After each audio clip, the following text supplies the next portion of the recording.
There it goes. Call to order. This is a meeting of the Gladstone Planning Commission, and we're located at Gladstone City Hall, 525 Portland Avenue, Gladstone, Oregon. It is Tuesday, October the 17th, 2017, and the time is 6:30. Call the roll, please. Commissioner Natalie Smith. Present. Commissioner Malachi. Here. Commissioner Poole. Here. Commissioner Wentz. Here. Commissioner Pat Smith. Here. Chair Rowlett. Here. Let's salute the flag. I pledge allegiance to the flag of the United States of America and to the republic for which it stands, one nation, under God, indivisible, with liberty and justice for all. That's okay. All right. Tonight I'm going to go over I'm going to change a couple things, the order of a couple things. The first thing we're going to do is oath of office for a new commissioner. We're going to amend or approve the minutes from August 15th, 2017. And we're going to have, after the minutes, we're going to allow the public to comment.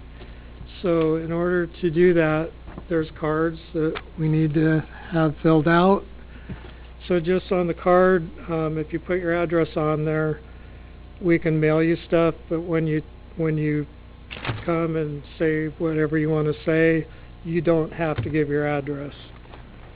And then after that, we're going to go to the regular agenda, and I'm going to move the training manual to the first item on the regular agenda, and I expect that it's going to go quickly. We're just going to review a training manual as part of our packet, and then we're going to discuss and approve the Transportation System Plan, the TSP, and that's tonight's meeting. And I'll be reading something about public hearings law right before we go to the TSP. So, let's do our new commissioner. Mr. Preble.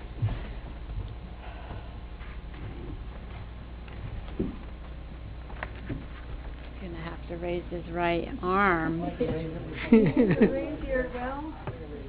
We're just gonna read through this. I state your name. William Preble. Do solemnly swear. Repeat after me. Okay. I state your name. William Preble.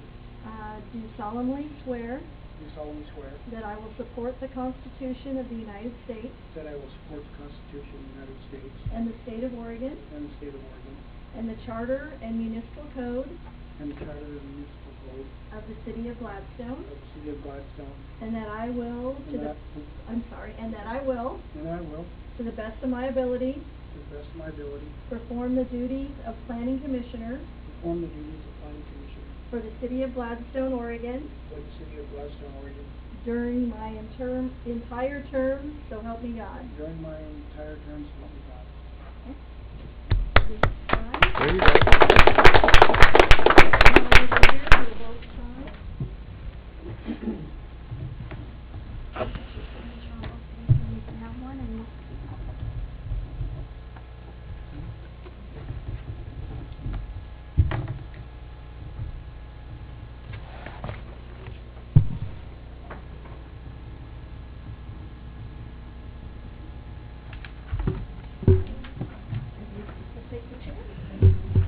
Welcome. Thank you. We're glad to have you. Thank you. Glad to be here. So on to the next item, which is going to be the minutes from August 15th, 2017, and we're going to amend or approve Chair Rowlett, there's a correction that needs to be made on the meeting time. Instead of 8:26, it needs to reflect 6:26. Okay, Typo. any more? I have some questions Okay. regarding business from the commissioners at the last meeting. There's two projects that I mentioned. One, we've since had a citizen inquiry about the duplex on Gloucester and Columbia, and the other is just relates to completion dates on things that are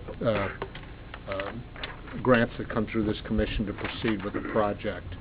Is there anything that can be done to put some kind of a timeline as to finishing them, as opposed to having them drag out? They become unsightly in the neighborhoods and that type of thing. So as it stands right now, David, I think that we don't have anything in the ordinance about they need to complete the project in this amount of time. It's like significant progress. I'm sorry, which is the... First of all, let's talk about if someone starts a building and then they leave it in a state of... We talked about this, I think, on the recent thing with the auto dealer. If they start something and don't finish it within a period of time, I think on that one we put something on that. But normally there is no time limit if they're continuously doing anything. Is that correct? Yeah, there's typically a time limit.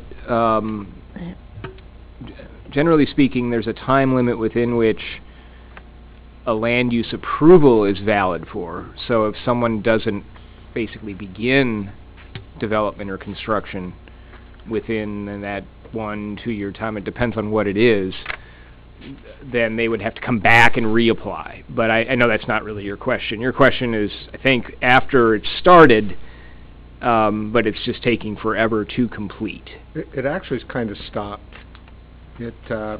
It doesn't look like anything's been done in 2 or 3 weeks now, and then you might see somebody there for a partial day, and then it's another 2 or 3 weeks. So it's, if anything, it's not, I don't know of anything land use wise that, I think Chairman Roulette is correct in terms of there's nothing that would, according to your development code, say, well, you know, once you start it, you've got to finish it within a certain amount of time.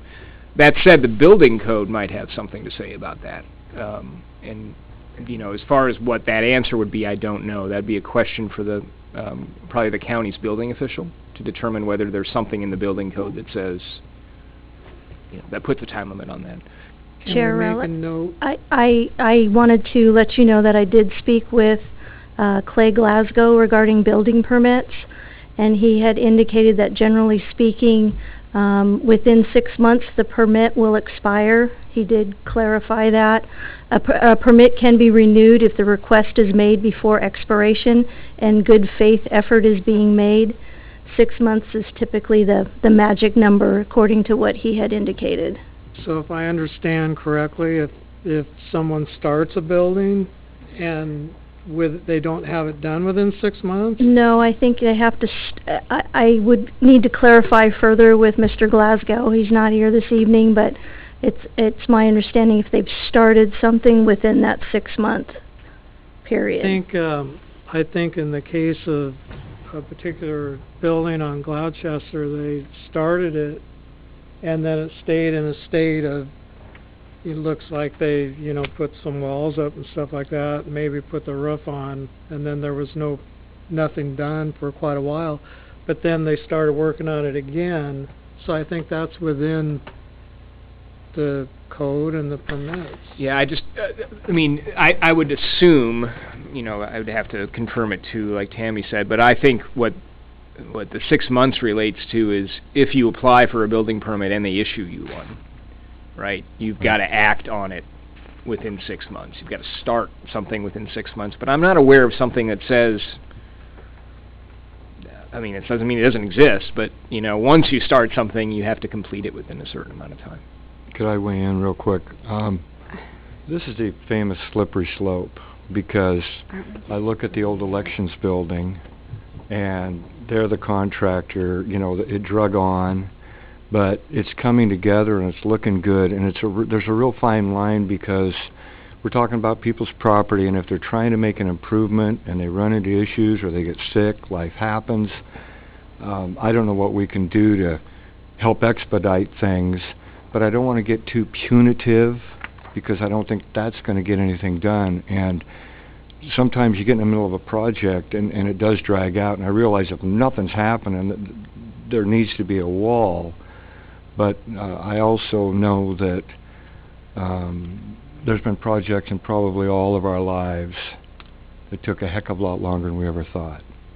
So this is just a process question. We're approving minutes here. So Right, if so there's let's- something that's not Does in the that- minutes that you That's- want added, that's where we need to amend it. Okay, Thank you. And does that answer your concern Yeah, about the minutes? it seems to me that there ought to be some kind of a process to Okay. deal with this, and Well, we being can- punitive isn't my... So at Right. your, we can get back to that on business at the end of the meeting. Okay. That's a good place for that, I think. Any more amendments to the minutes? Anybody? See anything? Would someone like to make a motion to approve the minutes? I make a motion that we approve the minutes with the correction. I second that. Done. Does any of the public want to comment or make any comments to the planning commission before we start our agenda? Okay. So we're going to review the training manual for the planning commissioners that was included in our packet. And Jackie, would you mind just talking about that just a little bit? Yeah, so really the intent of having this for you this evening is the League of Oregon Cities just had their annual conference, and I think in the future it would be prudent for us to register any members from the Planning Commission that'd like to attend, because it's usually about a 3 or 4 hour session on one of the days during the conference, and this year this is what they presented at the conference. So we printed it out and wanted to make sure it was available to you. It was not our intent to go through or have a training this evening, but to make sure you have the information. And also, as a reminder, in November you have 2 dates scheduled with the City Council and the Parks Board for some land use training, which I'm very excited about. So really we just wanted to make sure that you had the latest training information that was presented to all of the planning commissions statewide at the League of Oregon Cities Conference. So I don't know if everybody got a chance to read through this, but it's really got a lot of information in here, especially Bill, who needs, A good place to start. This meeting is a little bit different than most of our meetings. We're not having a public hearing tonight, but this manual's really good, and if you read through it when we go through our training, it's a good refresher for everybody, myself included. And this is one of, many things that are available to us, so this is like one thing, and we can go through it. But if you read through it, and when we take our training, it's going to really help to pick up on some of that stuff during our training. So Are we I'm gonna really get the excited. answers? Sorry? We're going to get the answers to the questions at the end? That's an exercise that we'll probably have to do on our own, but I think that we should be able to answer those questions at the end, for sure. It's great. It has tips. It has examples, and so it's very good information that really is at like a 4th grade level, which is what we need when we're learning about land use, especially in Oregon. I think it's a good basic, and there's another one that I've got, in fact, I've got it in here, that's Introductory Guide to Land Use Planning for Small Cities and Counties. I think I sent it to you guys at some point. It's from 2007, but it's really good too. And between, all the different things that are available, I think it's going to really help. Chair, So let's, well, I'm yes, sorry, go ahead. No, I was just going to say you might want to forward a copy of that to Bill. Mr. Preble. Yeah. You want to be called Bill or William? Bill's fine. Okay. Or Mr. Preble? Bill's fine. Okay. Thank you. That's Commissioner Preble. Bill's fine. Yeah, Commissioner Preble, sorry. Mr. Preble. Mm-hmm. We're pretty informal. So now, we're done with that, correct? So we're going to move on to the TSP, and what Jackie will introduce that a little bit, but I want to read this thing about public hearings first. I just jotted this down, and it's we're not doing a hearing. This is a public meeting, so this is a little bit different, because usually we're having a hearing during our planning commission, and this will only take a minute. We're having a public meeting tonight, and Oregon Public Meetings Law applies to this meeting. This form of government requires an informed public aware of deliberations and decisions of governing bodies and the information upon which such decisions were made. And that's like tonight when we're talking about the TSP. It is the intent of ORS 192.610 through 192.690 that decisions of governing bodies be arrived at openly, which is 192.620, if you want to look that up.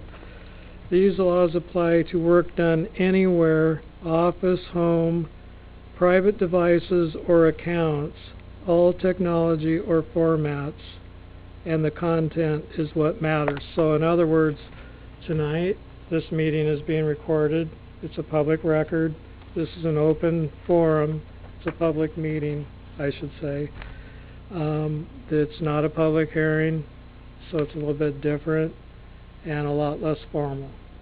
Is that all right, David, you think? Yeah, the only quibble I would have is I think it is still it's still a hearing in the sense that you take testimony from anybody that wants to speak to it. It's not your typical hearing where you've got the quasi-judicial. It's legislative, so you're thinking about adopting or amending your comprehensive plan. It's not nearly, as you say, formal as it is when you're considering a subdivision. Okay. Do we have to have formal, like, rules of order and so forth? No, you don't need to call for opponent testimony or proponent testimony. There's nothing you're going to make a recommendation. Make a recommendation to the city council. So this is a recommendation that we make. So that's the difference between legislative and quasi-judicial. Quasi-judicial is like, here's what we're looking at today. Tonight it's more, well, like I said to one commissioner, here's your chance to have your opinions, where a lot of times our opinions are not part of what we're looking at during a public hearing on a quasi-judicial matter. In this case, you can state your opinions of how you feel about this. And if you had conversations with your neighbor, that's okay too, in a legislative context. We don't have to disclose or any of that kind of stuff, so it's a lot less formal. Jackie, you think that's okay? That's great, and that's also why your counselor liaison can sit through this process this evening, because it is a legislative hearing. And we're glad he's here. Yes. Absolutely glad. So let's get started. What are we going to do first? I'm going to introduce our Public Works Director, Jim Wynot. This is actually pretty exciting. The last year and a half we've been working on this, and tonight you get to make a recommendation on our most recent transportation system plan that was adopted in 1995. So this is very much needed, and a lot of work has gone into this process. And so I'm going to have Jim introduce our consulting team, and we will just go forward. All right, thank you. Good evening, Chair Roulette and Planning Commission members. So we're here before you tonight to get your recommendation for us to take this to council. Basically, we're looking at amending the comprehensive plan, which will include the updated transportation system plan, and also approve amending the Gladstone Municipal Code that's going to allow us to implement the plan. So it's kind of a little bit of a chain reaction, and consultant team will get into the minutiae of that a little bit. I want to start out by apologizing for getting the wrong staff report out. We went through this several times, and then we ended up, once we've got it right, we sent out the wrong one. I just want to apologize for that. But really the only difference is the other one was going to be more meant for council. It actually references the ordinances and stuff like that. So, yes. So when I went through the new stuff versus the old stuff, it seemed like the first 2 pages were significantly different, but the rest of the body of all those pages that followed seemed to be consistent. Right. And it was really getting out of the passing ordinance versus making a recommendation type of stuff. So that's really, the first one was really meant for council. It has to do a little different process, so that's really the meat of it. So the substance is all still the same, right. So it's not like we had to start over again tonight, because it's all pretty much the same. If we read through this first part, or somebody goes over that, we should be good. Correct. Correct. But there are still questions I Okay. have about it. Yeah, let's, Right. and we'll get to those. Yeah. Go ahead, Jim. Okay. Okay, so, anyways, I just wanted to give you a little bit of history. I'm going to try not to steal too much of Matt's thunder. He does have a presentation to do up here on PowerPoint. This started back in August of 2016 when we started our kickoff meeting for doing this transportation system plan update. Like Jackie said, this will replace our 1995 transportation system plan. There was a lot of community involvement. We also came up with a technical advisory committee, a policy advisory committee, which some of you may actually been involved in that. A couple open houses, some online stuff. We involved the traffic safety committee. We had a work session with the Planning Commission and Council most recently, and then tonight. We're here tonight. And then our goal would be to go to Council on November 14th and bring back that other staff report and make this official. So with that, I'm going to introduce Matt Bell. He's with Kittleson and Associates. He's been the lead on this project throughout the whole project. And then we also have Angelo Planning. We have CJ and Darcy here that Matt will bring them in with when their portion comes up. So with that, I'll turn it over to Matt.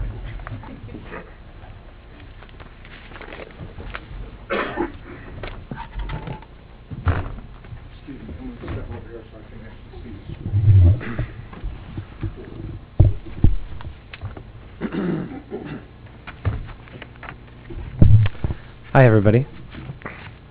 I'm going to make sure I talk right into the microphone. Darcy does much better projecting than I do, so I'll do my best to keep it right here.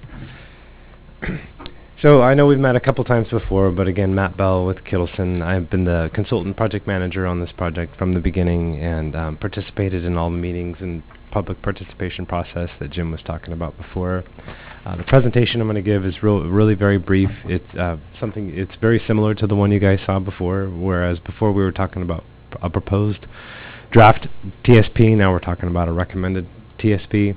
So just to kind of dive into it a little bit, as Jim mentioned, we have been at this since about August of 2016.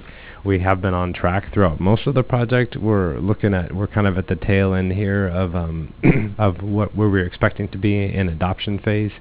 We're projected to be meeting with City Council in about a month from now to hopefully get it through to adoption. So again, we've been through a series of different meetings and milestones. These are all the different meetings that we had with the Technical Advisory Committee and the Policy Advisory Committee, as well as the different meetings with the community meeting, the safety committees, and also with you folks. And again, this process was really guided by a series of technical memos. We don't talk a lot about the technical memos in the TSP, but they will all be included as part of the technical appendix to the TSP. So all 9 memos that cover everything from existing conditions to the different solutions that we evaluated to address all the needs, to all the regulatory stuff, and everything will be included as part of the technical appendix.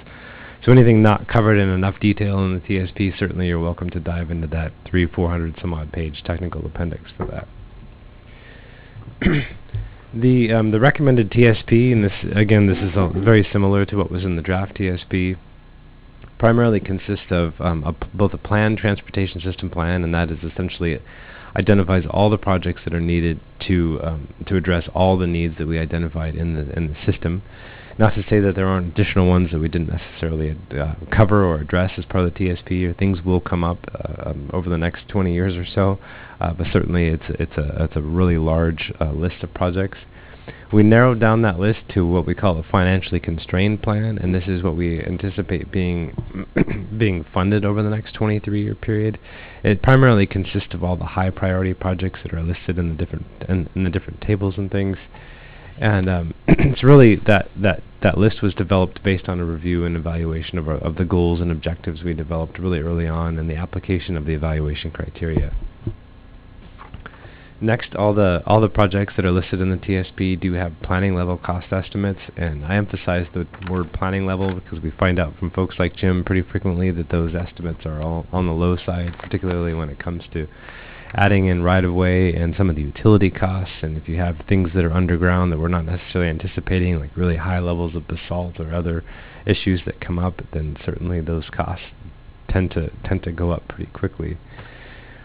From a funding perspective, you know, whenever we first started this project, the funding estimate was much more bleak. I think we had $60,000 over the time period. We were able to find new sources, or Jim was able to find new sources of revenue for us over the last few months, and we were able to ratchet that up to about $3.75 million over the, that should say 23-year period. It's over the 23-year period. We're essentially projecting to 2040, so we're between 2017 and 2040. It's that 23-year period.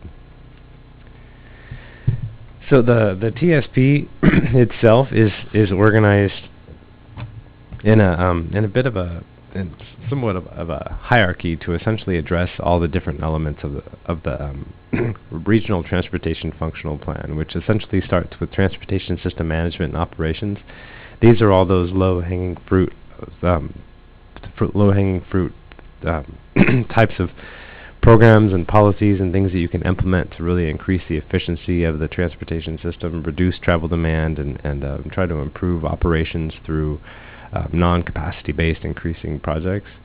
Other things like land use, access management, safety, these are all projects that are essentially, again, aimed to try to improve upon the existing transportation system. The PED, the bike, the transit, and motor vehicles, there's a large list of projects that are pretty well detailed in here about what those different types of projects are.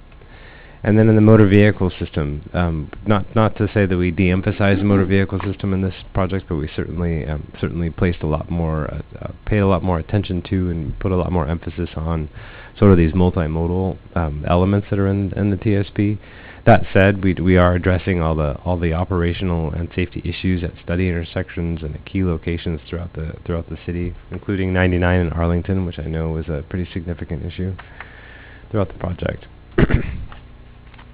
The final cost, so this table has been updated a little bit since the last time you guys may have seen it. We incorporated some additional input from ODOT, as well as took another pass through the cost estimates. What we're seeing is essentially what falls into the high priority project list is about a $3.34 million worth of projects for the this table can be a little bit confusing because it's that 3.34 million should be spread out over the 23-year period, because that's essentially the amount of funding you have over the 23-year period. But really, we want to shoot a little bit higher than that. So we want to make sure that we're recognizing what we would like to try to accomplish over that 23-year period, and show within the median and the low priority projects, or projects that essentially are going to be funded through grants and other opportunities that come along throughout over the next 23-year period. Oh. Oh, yeah. Sorry. Turn it over to Darcy. I'm with Angela's Planning Group. I have CJ Doxey with me tonight. You probably remember him from your last joint work session. So he's going to be here to help remind me of what happened at that point in time when I was enjoying a little vacation. One thing that occurred to me as Matt was talking, he keeps talking about a 23-year planning horizon. It's not that you might not revisit your TSB before then. It's quite typical every 5, 7, sometimes 10 years to take a look, and once you complete projects, to revisit your TSB. So your planning horizon is very long, but your long-range plans get stale a little bit sooner than that. So you may see another TSB update in your tenure as planning commissioner or other official with the city. So CJ and I are here tonight to talk a little bit about and answer any questions about proposed zoning and development code amendments. Basically, you have a very fine draft system plan. You want to make sure that development in the future is consistent with that plan. And the way you do that is through your development code, your zoning and development code, so that when development comes in, folks are required to be consistent with the plan that you have for your transportation system. You don't get your land use and transportation out of whack. That's the ideal anyway. So that's the main thing. Sort of hand in hand along with that, we've talked quite a bit about Gladstone being part of the metro area. The metro area has a planning entity, Metro, to plan for a consolidated transportation system plan as well as a land use plan. And there are requirements related to being part of the metro area. And so we took some time to make sure that your zoning and development code matched up with some of those requirements as well. So that was a big part of our task as land use planners. How well your existing regulations do that, as well as how some of the proposed changes will help with that, is in Exhibit 4 in your packet. So you can see how that all lines up. The next slide here. So here's some of the areas that were, I would say tweaked. There was a lot of changes, but they really revolve around enhancing your multimodal system. As Matt said, we're not ignoring the fact that obviously folks still get around by car. Most people do. But as we've tried to do more with less in our transportation system, we're looking for ways to make it easier for people to bike, take transit, to feel safe walking.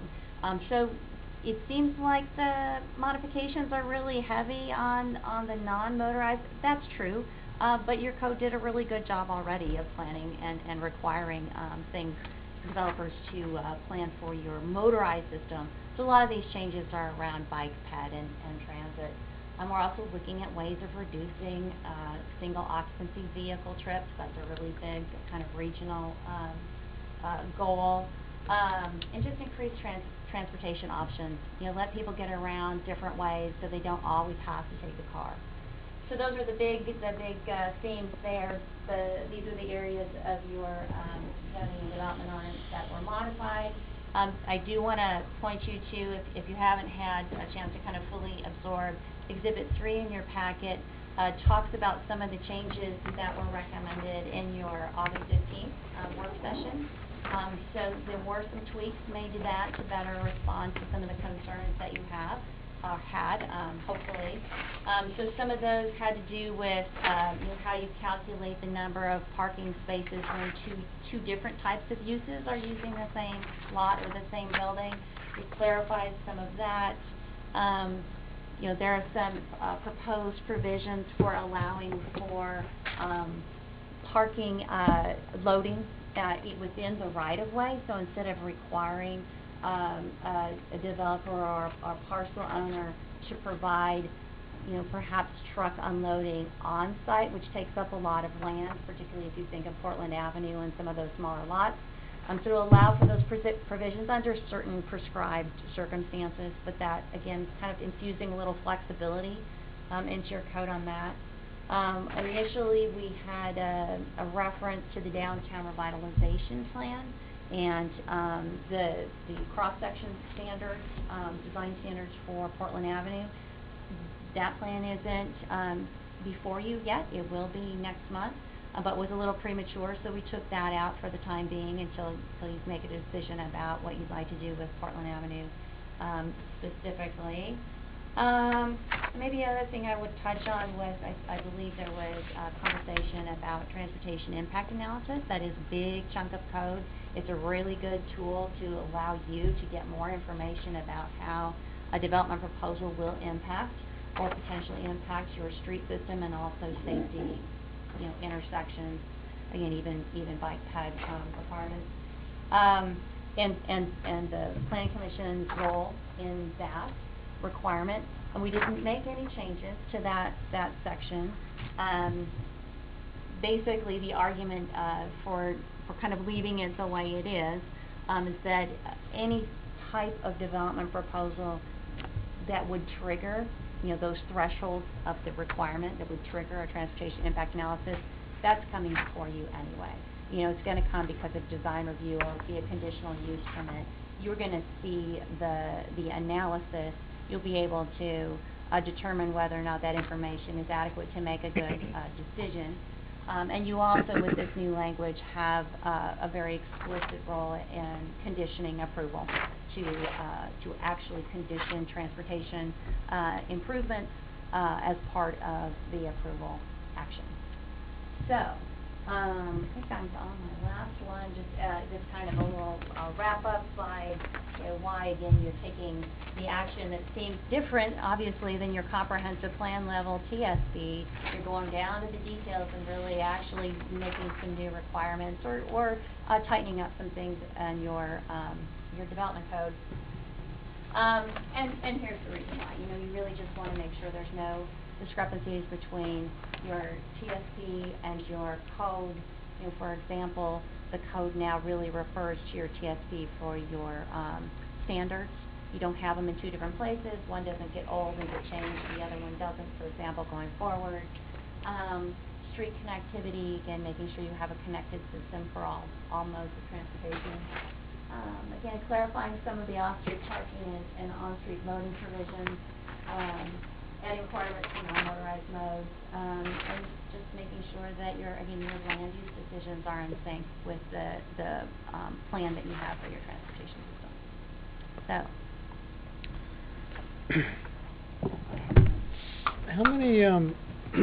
how many meetings and how long has this been going on? I know there's a couple, probably 2 or 3 I know I've been to.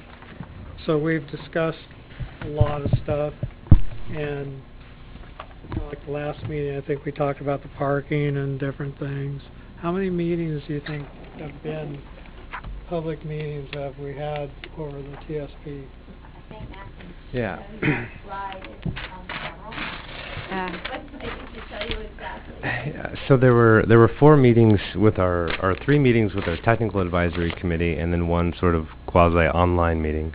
There were 4 meetings with our policy advisory committee, and those meetings were all sort of organized and timed around the deliverables of various technical memos. There were 2 meetings with the community, both in person and then again a virtual version of those meetings that were available online. And then we had the 2 work sessions with both the combined planning commission and city council. The only one, and then we had a meeting with the traffic safety committee and a meeting with again with you folks as part of the really early on the TSP 101 training that we did. I think even before we kicked off the project. Fair to say it's been pretty well hashed and rehashed. I feel pretty confident in both the TSP as well as development code that we have been over things pretty thoroughly. There's there's definitely areas that tend to get a lot more feedback than other areas. Early on in the process, particularly during the first couple of meetings, people tend to zone out a little bit, but whenever you start drawing lines on a map and you start assigning dollar figures to different projects and assigning priorities to those projects, people tend to perk up quite a bit, pay real close attention to what you're saying. So, questions? Yes, I have a couple questions, and one that I think might just be like a typo on the City of Gladstone Transportation System Plan. The acknowledgements, it has the city council members, and for the mayor it put down Tammy Bannock instead of Tammy Stemple. Oh, so sorry, I thought we took care of that one. Well, I'll make sure we take care of that. It was in this one, and probably, but that was something I saw. The other thing that kind of confused me was back on Exhibit 3 on page 9, 1750-040, the streets and road standards. It refers going to table 7, and to me, I'm not sure that I don't see how that's the correct table. I'm wondering if it was actually supposed to be table 16 on page 56, maybe, or I don't know, or just have that explained to me. It should be table 16. Oh, okay. Yeah, it should be referring to the roadway standards table, which is table 16. Okay, because it matched more with it. So that was the other thing I was unclear on. And the last thing, and it could be that I'm just not understanding it, but the 17.70.010 authorization to grant or deny, it's in twice, kind of once where you'd expect it to be chronologically, and once where I wouldn't expect it to be. And I don't know if that was supposed to be that way either. It's on opposing pages. It's on page 13 of Exhibit 3. 13 and 14.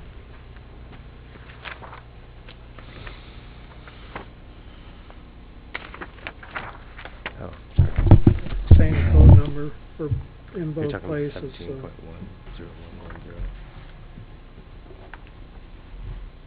17.10110. Oh, I'm catching up. I'm looking at Matt here expectantly, and he's like, I'm looking at you. "That would be you." Yeah. I'm sorry. It's okay. One more time. Exhibit 3, page 13 and page 14, it has authorization to grant or deny twice. Once where it appears to be identical to me, but once is out of chronological order and once is in chronological order. So I don't know if that just didn't come out the first one or. Yeah. Thank you. That's Yes, it's redundant. And that was my questions, and thank you. So I've got a few. I'm sure you're surprised. I'm surprised. Page 5, under the 1748-40, right about the middle. You have a section it's 3B. You're talking about the proposed loading area. It does not indicate whether they would allow concurrent loading of those three. And I wonder if we need to stipulate that it cannot be. So we say that they're allowed to do loading multiple times in a day, but we don't stipulate that they have to be at separate times. I wonder if we need to. Which is that, so you don't get that kind of Multiple traffic jam. vehicles. So can you give me an example? 'Cause Well, so that we don't have like two semis parked on Portland Avenue at the same time, Dueling beer trucks. right? Which actually does happen. I mean, it's conceivable. If you had a couple grocery stores, like a New Seasons, for example, and a 7-Eleven, or something. But even like that. even with the same facility, if they have multiple deliveries, they need to space them out, or there's not going to be able to have any traffic on Well, I Portland know Avenue. when I drove a Pepsi truck, it's when you get there, it's kind of hard to, and you're trying to get your job done. I mean, it's going to be less of an issue at, like, say, Safeway, where you have on-site parking, Right. than it would be on Portland Avenue. I'm more concerned about Portland Avenue, where you have to the traffic has to drive around it. Right. And again, you bring up a safety and a congestion point. Yeah.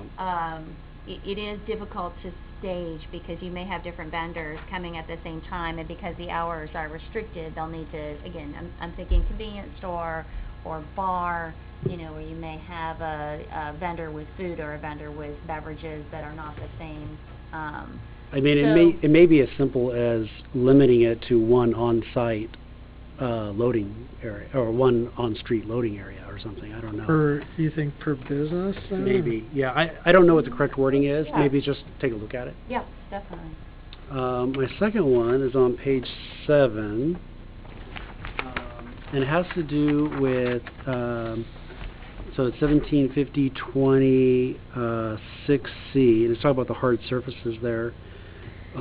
It isn't clear whether that would allow for permeable hard surfaces or not.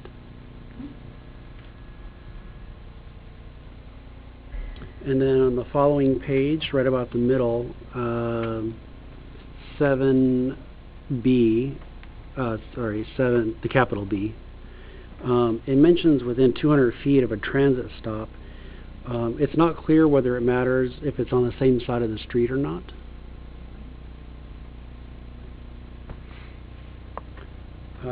And then on page 10, about the middle of the page, 1750-10 2E.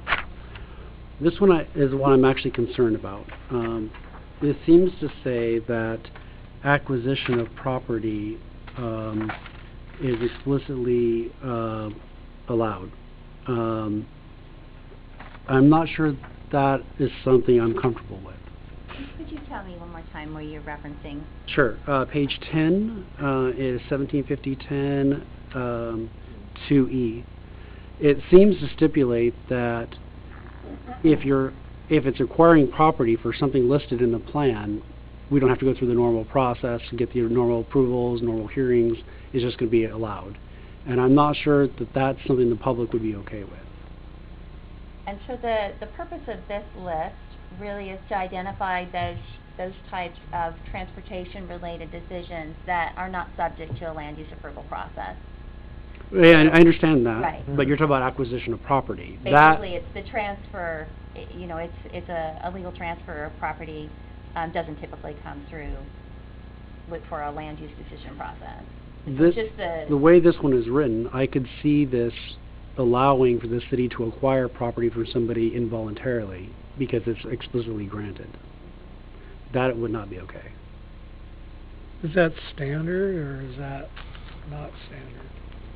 Well, this again is trying to clarify that there are certain things that are not subject to land use approval, that would not go through an extra permitting process. And, eminent domain is really a different vehicle, a different mechanism. Also, And I get that. Also not a land use permitting process. So right. I just want to make sure we're not preventing the public from getting the normal hearing process, the normal processes they would normally get for any kind of property acquisition. Does the right-of-way always does it always mean you have to acquire the property? I live next door to an access path that goes from my street to the next block that the city had put in, and I believe the property owner is still responsible for the property. I don't think the city owns it. So could it be an access issue as opposed to acquiring the property? I mean, access wouldn't fall into this, right, because it says acquiring. Well, it says acquisition of right-of-way for public lands. It doesn't say we're going to acquire the land in and of itself. And I'd have to have the alternative. Is there a difference? There is a difference. Generally speaking, when you go through a condemnation process for roads, for streets, you're acquiring the right-of-way that we know, and some extra generally, but you're not taking the whole property typically. But I'm not too concerned about this, Malachi. I mean, just because I think what it's doing is saying there are a number of things that the city may do that would not need to go through, or at least be subject to Chapter 1750. And I would certainly agree that right-of-way acquisition is not one of those things. It doesn't mean that there wouldn't be other laws that apply and would put people on notice. There most certainly are, but it's not something that the development code would regulate. Okay. I'll go ahead and go on to the next one. So the following page, page 11. You have a list here at the top, A through E, of things that would cause a traffic impact analysis to be required. I think there's two additional ones that I would like us to consider. One would be multifamily, specifically apartment complexes. Many times those come before us without one, and the public has a huge outcry because of it. And we should just head that off and require it for large apartment complexes.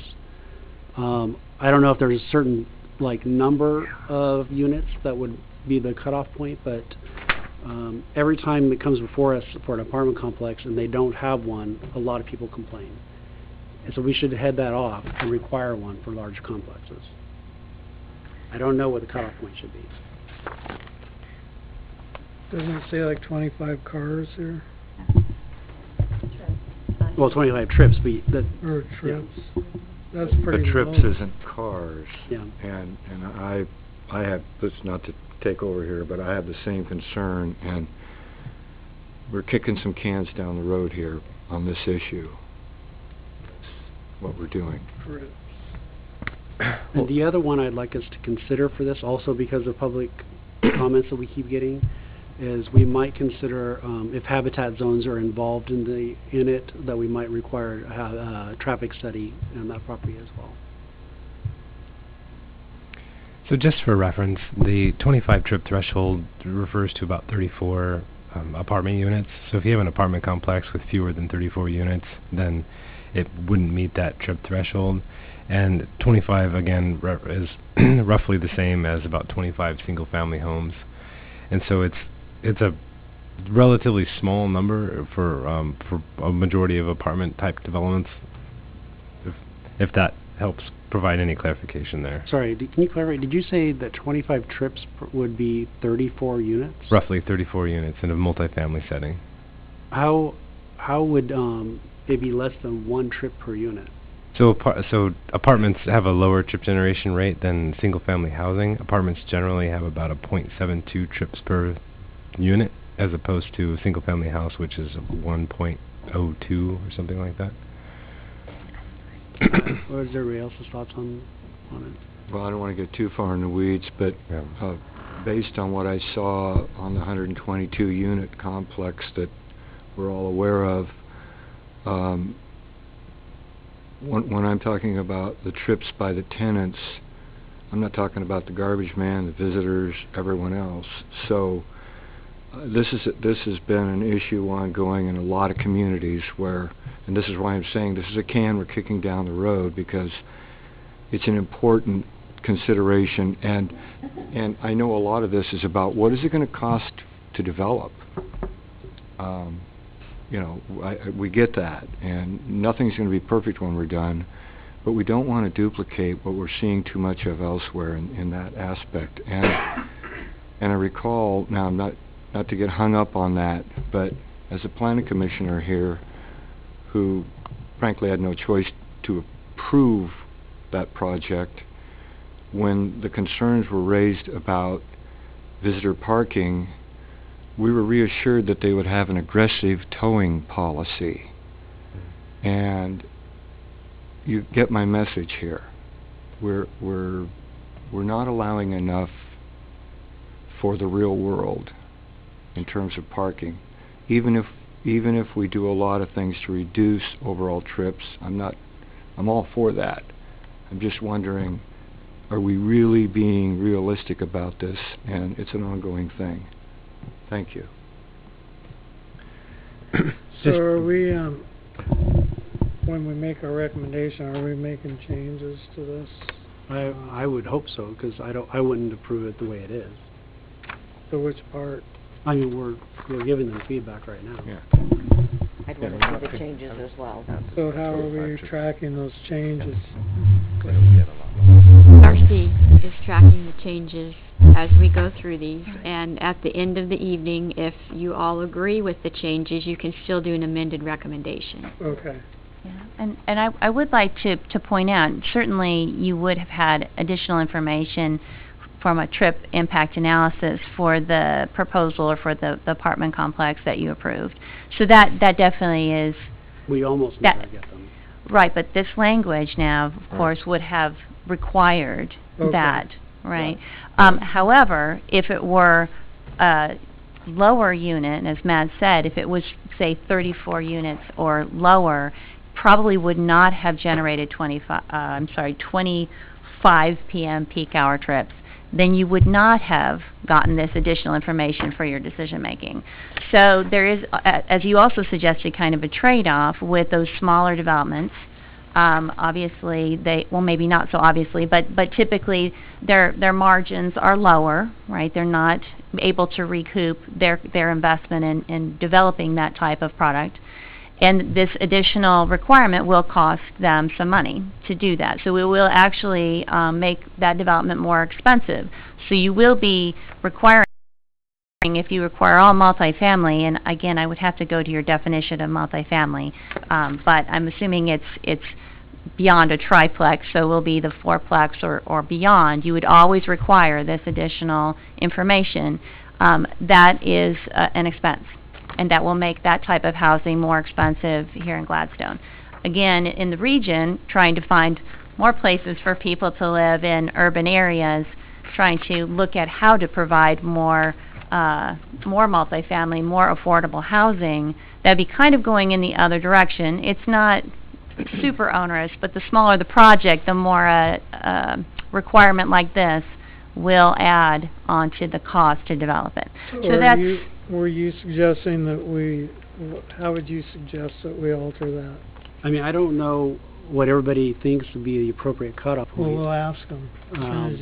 But I do feel like we're not getting them often enough. Okay. So I do feel like we, if there's a complex that, we all agree is like an apartment complex, right? Every single time, there's people in the audience complaining that we don't have a traffic study. So And we make a never make them come suggestion back. then, and then we'll see if everybody thinks that that's okay. I mean, I don't know what number you Does guys that sound want, if it's reasonable like to do 10 that units now? or whatever. I don't know what number of units you want, but. I think it's an important consideration, and at the same time, I think we can come up with a recommendation that we're going to give to the council that doesn't get preoccupied with small projects. What I'm interested in but- right now is, let's make a suggestion and then see if we all agree with that, and then we can add that to change that we all do to the document that we submit to city council. That's what I think we should do. I would say maybe something like 10 or more units. I don't know. What number Does that sound works good for to you? guys? Well, no, that might be a little small. Okay. Actually, that's a little small. We make perhaps a suggestion that we have used in other jurisdictions before, to kind of differentiate between the little guys and really the bigger guys, if you will, and a way to, again, allow for you to get more information for your decision making, but not make it overly onerous for the smaller developer or the smaller type of development. So Matt, Is there a way to, is there already a prescribed thing to say which is a little guy and which is a big guy? Yes. Okay. Yeah, Right, so there's some jurisdictions differentiate between a traffic impact analysis, which is essentially identified here, and what they call a traffic letter. So anything that doesn't qualify for a traffic impact analysis still qualifies for a traffic letter. The requirements of those can be similar to traffic impact analysis, but are less onerous, and typically are limited to things like safety, site distance, access, spacing, driveway evaluations, and so sort of generic. Just kind of a more simplified version of a traffic impact analysis. It's like a 2 or 3 page letter as opposed to like a 60-70 page report. What do you think I of don't have that? a problem with that. And what do you call that again? That's it's a traffic letter. Yeah. But it doesn't sound like it has the same impact. Well, you really need to define. Trying You would to need to nail define it, we what that wanna get- impact yeah. is. Okay. And the way I'd like to look at the traffic impact analysis, it's really capturing things that are a little out of the ordinary and a little bit more impactful, something that you didn't anticipate in great detail in your transportation system plan. Your transportation system plan has accounted for the types of uses in your land use, right? So where you have multifamily, your system is going to be able to accommodate multifamily. Now, where you have multifamily and it's a 100+ unit, and it's configured in a specific way and taking access very specifically, then that kind of magnitude of development, you don't have enough details in your transportation system. It should be able to handle it because you planned for it. One of the things that triggers a transportation impact analysis, by the way, is if you do have a change in zoning or land use. Again, your TSP did not anticipate that. You need to have developers give you more information of how everything gets, evened up. Maybe that is more improvements at the intersection. Maybe that's a light. Maybe that's a crossing. But you get the opportunity then with this analysis to say, hey, we didn't anticipate this in our TSP. If we want approval on this, you're going to have to show us how the transportation system can handle, and if it can't, you're going to be providing those improvements or figuring out how to make it work. So it's more information for you beyond what your transportation system is already planned for. I think that's good. Do you, how does everybody feel about that letter up to a certain point of, triggering the bigger development? I mean, it'd be better than what we have today. Well, it's going to give us something to talk about. It's in the code, and so they have to provide that, right, at a certain point. And did we decide what's going to trigger that, like 20 units, or what do you think? Well, like down there on Yeah. Abernathy, that Everything because of the triggers it. configuration of that street, I think it's a little bit unique in, what that would be. I don't know. So It would the, already be triggered for Abernathy because it's 34, he said, for the unit. 50 Well, let's units, just say it was Yeah, 20 well, they're units. saying anything over 34 So would for require it. So for 20, what do you think, like if that was a 20 unit, that letter, do you think that would So be? the two recent ones like that I'm thinking of, so the Casey Cutting and the one on Glen Echo, both of those we actually wanted traffic analysis And we will, didn't have it. we'll have that now. But like the one on Glen Echo was only like 8 units. Correct. And because it was doing a Homes. through street towards the high school, we wanted a traffic analysis, right? But we didn't have it. For 8 units? I think it was 16. Was it 16 The one that's under units? construction now. 13? They're It was They a wanted small number. 14, It was and a I small said number. 13. They So actually that was a while applied, you know, we're back, getting in the right? weeds, but But yeah. it's, I But think we, But they're Well, for at homes as 35. opposed to apartments. or- It is. It Yeah. is. It was a complex for a small number of homes, but that was another example where we just didn't have a traffic impact analysis, Right. and we all felt like we needed one. So you think that one would need the letter then? but that's kind That of would making a help. new road, too. I mean, is there any way to differentiate when, as opposed to one place where it's just has another driveway and is generating the extra traffic versus one that's putting in a whole new road which changes the entire traffic flow? or for example, not so much, we wouldn't And see that it, should be written the- in because the so often signal. we have a lot of dead-end streets where there's been developments. And at some point in the future, those could be broken through to connect to other neighborhoods. Well, and So, this will encourage that. Yeah. Okay. So a traffic letter typically is at the discretion of a public works director, or just so there's no threshold necessarily for a traffic letter. It's pretty much everything qualifies, and it's at the discretion of Jim. I think I'd be okay with coordinating with Jim on that. That language can actually go into item number 2. The public works supervisor can also call for a traffic impact analysis, correct? But if Jim's not here down the road, we want language strong enough that would trigger the letter or the analysis, so. Or the planning commission having some obvious, Correct. simple approval. So when Clay goes over, or whoever's gonna do this, when they go over this thing and they look at it, then Jackie, you're saying that would trigger a letter if the planner decided it was warranted, or Correct. I think, language, are you? yeah, comfortable with the I'm language for comfortable with what Matt and Darcy are proposing as far as the traffic letter that we put in there. Okay. And again, we're making a recommendation, and I'm sure the counselors are going to review Yeah. what we're discussing, and that's Well, part of the idea here. Yeah. Well, we've gone through this thing so many times that they'll see what we've added tonight for sure. What about the habitat zone as another thing that causes that triggers it? I think that's reasonable to think that, yeah. What do you guys think? We're getting into I like the idea, Yeah. but we're talking about if you've got a transportation project, it has to respect the habitat zone. If you're going to develop, you've got to meet certain criteria. But what if you're near a habitat zone and you're doing something pretty small? Are we What is the... creating a legal barrier or something that's going to rub wrong, or I guess I think of it as much about what is the...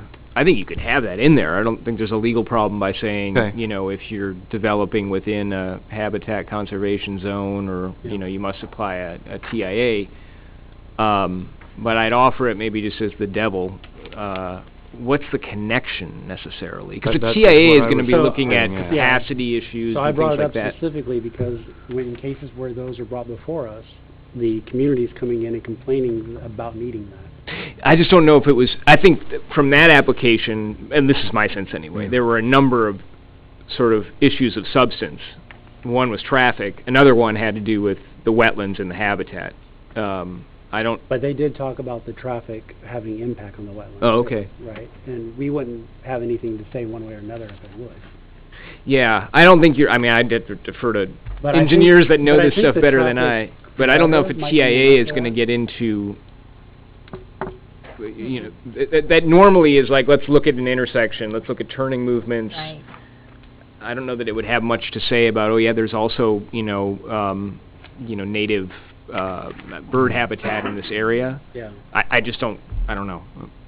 I think they're two separate studies.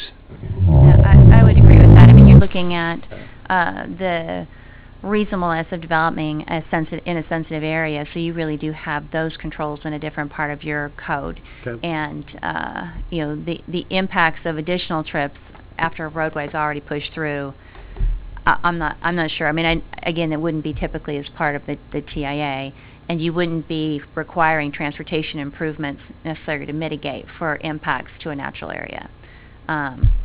Just give one cause to think about it, but it's not typically addressed in your TIA section. Yeah. The bottom of that page, you're talking about the existing year and how the completion and all that. And I have a question about how long is that report good for? Does it have an expiration? Yeah, go ahead. So so typically most traffic impact analysis are good for about a year. Okay. And anything beyond that, it's usually required, like and it's usually because the traffic counts are only good for about a year. And then beyond that, they would have a need to either do new counts and update the traffic impact analysis. We need to put anything in here that stipulates that, or is it just something that's assumed with a TIA? I don't know that I would want to assume it. Yeah. I mean, you could put that in. I mean, basically, you're going to have a land use approval, and your land use approval will expire pursuant to your code at some point anyway. So, right, or have started building at a certain point in time. So, at some point, things are going to the clock will reset automatically, and you will require additional information and a brand new permit. So I wouldn't worry so much about this piece, because your overall process is going to capture the folks that get the approval but then don't act on it and never build on it. It's going to expire, and they'll have to. So in the case of an extension, I assume the TIA would be extended with it, right? Yeah. But if they lapse, then do we assume that the TIA lapses with it? Is that the case? Well, it would be part of the approval decision. I mean, anything that went in that packet would support your decision, and if the decision ends up being extended or expired completely, then, it's the whole package. So if there are different pieces of information as part of that approval package that get more stale quicker than others, I mean, you could write that into your TIA, but your TIA requirements. But I wouldn't feel like that would be particularly necessary. Okay. So I only have one more. Wow. Page 13, right above the 1770-10 point, I was thinking we might want to add a number 4 here. So here within the land use, we've been adding a clause every single time for every single application. That they have to renew it. They have to get the. So let me just kind of clarify. We had a problem where somebody came before us, they got an approval, then they let it expire for quite a while, and then they came back and expected an extension. And so since then, we've been making a statement each time that they have to get it extended before it expires. And if we're going to be updating all this code anyway, I wonder if we should put that in here with this rather than doing that as a whole separate thing for that one line. You know what I'm talking about, is that? Yeah, you certainly can. You bet. I think that's a good one. Yeah. I think that is a good one. Yeah. Yeah. So that wording on that was something to the effect of. Yeah, it must be. I don't remember if we. Yeah, we'd have to go through, and I can make a note of that. I can't remember if it was something that it probably should be put in the either the design review section, or maybe actually a couple sections of the code where you just basically want to have a clear criteria that says basically the approval is good for X amount of time, and that you may apply and ask for an extension, but you have to have that ask before the original approval expires. And that's kind of why I thought it might fit here with the coordination of application and procedures. And that's Malachi, can you give me Page 13. Thanks. Because right now it's a new subsection under your general provisions. So that seemed to make sense. I think it's all all-encompassing, covers everything, but it'd also be good to check to make sure we put it in the right place. Question, are we talking, and you might be able to help me with this, but there's a difference between substantial completion and completion. And are we talking about like completion? I think this is just a start. Yeah, okay. Yeah, so this was just the thing we've been doing every Right, time, saying right. that they have to, if they're gonna Right. extend it, they have to do it before it expires. Okay. Because it's stupid to ask us for an extension when you've already expired months And ago. the reason I ask is that if you're, in a lot of places and a lot of things, if you're substantially completed, you don't have the landscaping in, or you don't have the sidewalk in, you get a little more time for that, and so that's the only reason I'm asking. Yeah, I think it's the start, so in other words, if Autotown, we approve their application, if they don't start within a year, and they let that expire, and they come back and say, oh, we want an extension on our permit, no, because they Right. didn't start, Needs right? to be a whole new application, yeah. And the reason I'm asking, we want to avoid having them go through the process again. That's why I'm asking, how do we just keep this tight and not make it more burdensome from them, but accomplish what we want to do, because I totally support this. We should definitely add this, but just trying to think, be a little bit of a devil's advocate without being a devil. Yeah, I'm pretty sure that's what you thought too, the start, right? Yeah, I mean, I Start. just wanna make sure that if they're going to get an extension, it has to be before it expires. That's, however we word that, I don't know. And Clay's that got was wording something we he's were been talking about using, earlier, but- about if they start the building, right, and then they let it sit for 4 months, there's nothing right now in the code that says that they have to do any substantial work to that building to keep their permit. But if they don't start work with that permit within that 1 year, then they would have to reapply. They cannot get an extension. I think once they start, then it goes to building permits rather than Right. land use permits. And how the building permits work, after 180 days, it has to be inspected. If it hasn't been inspected by then they have to get another permit and start Then over the again. county would do that as their Well, that- procedure. Right. But talking about the 180-day thing, the county just doesn't inspect if it's over 180 days. Has nothing to do with how much is done or something Okay. like that. And then if they let that expire, then they have to go to the county and get their permits. That's nothing that we do here. We're not Right. administering But permits. just to clarify that, because Right. it was mentioned earlier. So that's, totally different, I think. That was all mine. Anybody else? Good one on that, because we have been adding that to every application, so that's a really good one. I just have one more follow-up, back to parking. I see a lot of things going on with delivery, and I imagine that we're not going to be the sleepy downtown we always are. And we don't really have the standards for downtown yet, so we're trying to make a decision lacking that. But parking running diesel beer trucks on the street where the trolley trail will someday hopefully come down Portland Avenue, I can't think of something that's more antithetical to what we want to do. And the idea that we're going to increase density downtown, it's inevitable. We're going to put in multi-use, we're going to mix people, residential with commercial, great, all for it. I see us not addressing the commerce part.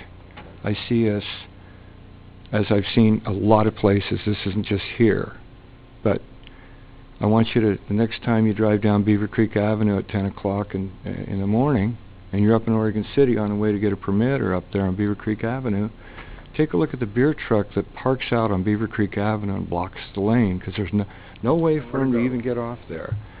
There's a lot of unsafe blind spots that I'm seeing in parking lots. And again, we have to think about commerce. We have to deal with the commercial traffic that we're going to have in this community, because if anyone doesn't think it's going to go up dramatically, then they're not getting where we headed. And again, I just really struggle with some of the you know, how are we going to have bike lanes and walking and trees, and we're going to address parking and street frontage, and we're going to redo downtown. But you don't hear me opposing any of that. You hear me really questioning a repeat of some of the things I'm seeing. And now we're back to, well, the developers can't make enough profit, well, or there's financial burden for that. Well, that's true, but we need to address that. We have horrendous parking problems being created everywhere. And when I look at this, there's a lot of great work here, but I read about the history of Gladstone transportation. There isn't a word in there about 99E or any of the bridges or the freeway. When I look at destinations, one of the biggest destinations is the freeway. I'm not here to pick it apart. I'm saying we're doing some things generically and out of pattern and out of habit and and to satisfy developers and satisfy Metro. And when we do that, we need to do more than just gloss those things over. And again, there's a lot of good things here, but I am not comfortable with the way we're addressing parking at all. So Les, do you have a suggestion? And that's an issue that would stop me from voting to recommend moving forward. Do you have a suggestion of something you want to add, or? It's a discussion that would take more than a quick suggestion, There's been so many public meetings on this. I think true. we've discussed it to death. We've beat it to death, haven't we? And but your I'm points are asking, well my taken. friend, I'm asking a question, and they're taking notes, and I think it's something that we need to address deeper. Right. I have a completely different opinion that oh, we'll recommend it and we'll work it out later. I think this is something that we need to address, and I'm not trying to stop the process here. I'm saying there's a couple things that I think are being glossed over, and Gladstone will pay in the future. That's my concern. Does anybody have anything they want to say? Yeah, I'd like to. Commissioner Poole doesn't need anybody to carry his water, but I'm going to speak in support of the things he's mentioning. I think one of the things that hasn't been mentioned about traffic is there was a grid, and I cannot find it right now, that showed current population of Gladstone and then what it was going to be in 2020 and 2040. This city's not going to get any bigger. There's really nowhere to go with new roads. And parking is a problem, and I'd like to, if we could, maybe moonwalk back to the apartment complexes and take a look at Exhibit 3 on page 2. There's a grid there. And the second one down talks about recommended modifications to parking for developments to offset the use of parking requirements. And I'd like somebody to explain to me what that means. Right. And you're referring to Exhibit 3, page 2? Where Page there's 2. Right, that's the summary of the changes. Okay, but Okay. the second one down, it said Yeah. add provisions that allow existing or new developments to offset the use of parking requirements. Right. What does that mean? So if you go to page 4, the sections that are being modified or proposed to be modified is 17.48.030, standards for development subject to design review. So this is when the design review application comes before you. And you already have some existing language about how you calculate parking requirements. And I apologize, you guys have been, again, you've gone through this so many times, I did not indicate, and I should have, that what's new or modified in this existing text is shown in underlined language or struck out language. So in this case, under these standards subject to design review, the underlined text is new.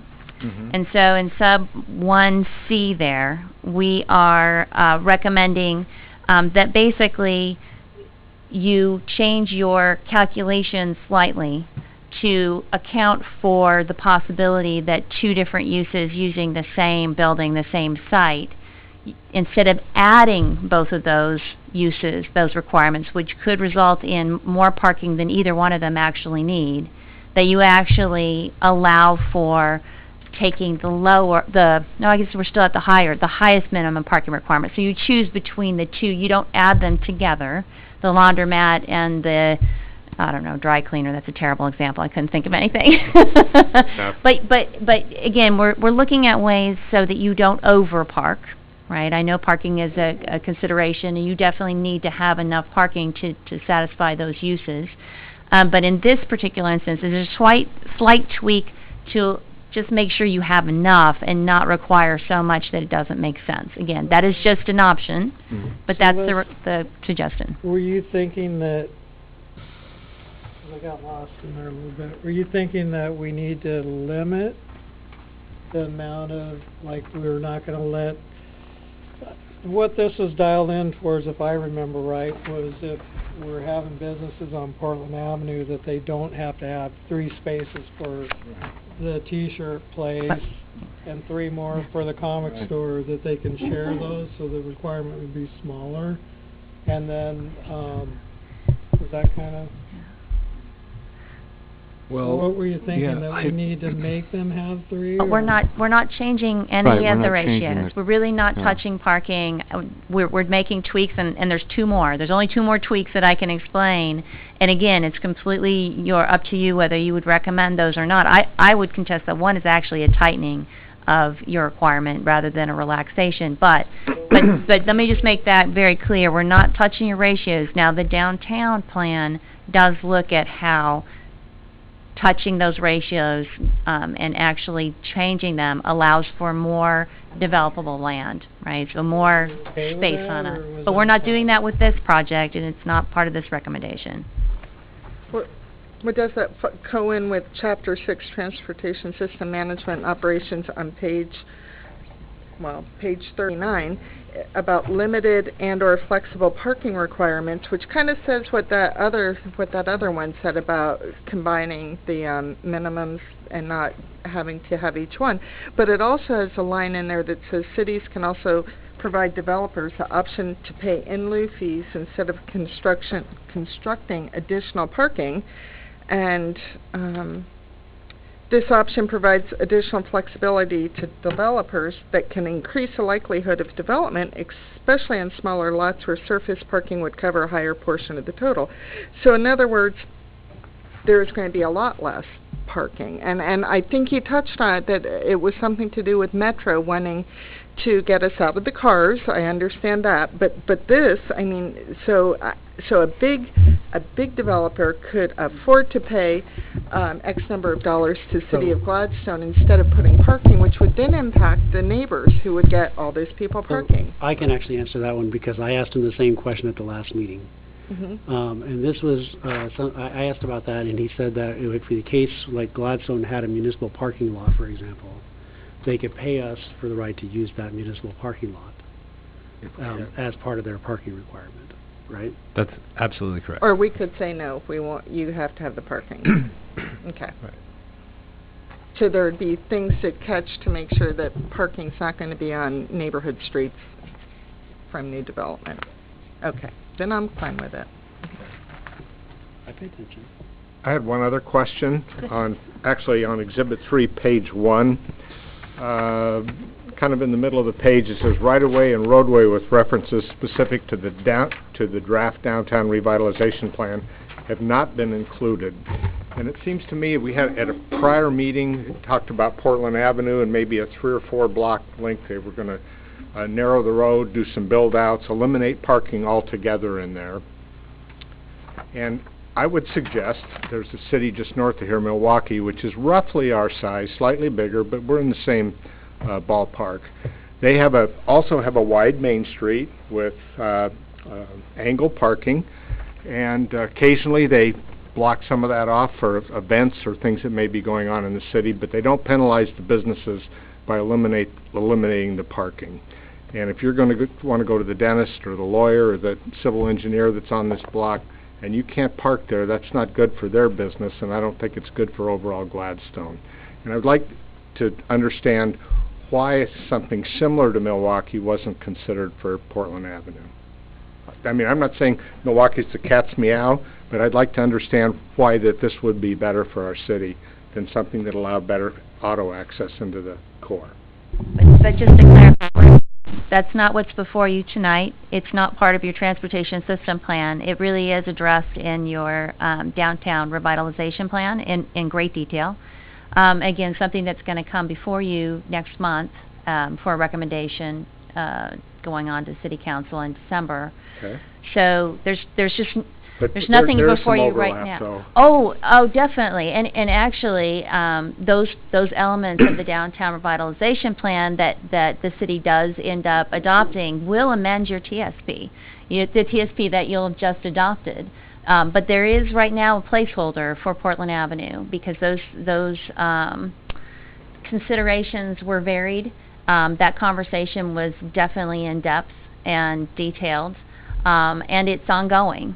Right. So it's not ripe for this conversation here, and it's really not addressed either in the TSP nor in your development code recommendations. So. Can I have one more then? Sure. I believe Matt mentioned at a prior meeting, and it came up tonight about Arlington and 99 and River Road, the intersection there, and you indicated that had to be a work involving ODOT. Right. Has anything been done to bring that together? Yeah, so ODOT has commented on all of the recommendations that we have included in the current TSP for 99 Arlington. And we have one project identified as a high priority under our safety project, which is the project that we've talked about, adding protected left turn movement at the westbound approach, eliminating the eastbound left turn movement at the intersection. It's essentially something that we talked about with the safety committee. It's a recommendation that we, I don't want to say negotiated, but we essentially negotiated with ODOT on for a safety improvement. It's couched as safety rather than operations because there isn't an operational issue there to address today under existing conditions. In order to address something with ODOT, it needs to be safety. So that's why it's parked there. In the long term, there is another project that's identified in the long term which eliminates all westbound traffic on River Road, and that's primarily to address the 2040 traffic operational issues that we're seeing out there. And it's something again that ODOT has reviewed and approved, recognizing that it's a long-term improvement. Okay, great, thanks. Perfect. Bill, do you have anything? No, I'm good, thanks. Natalie? Anything else?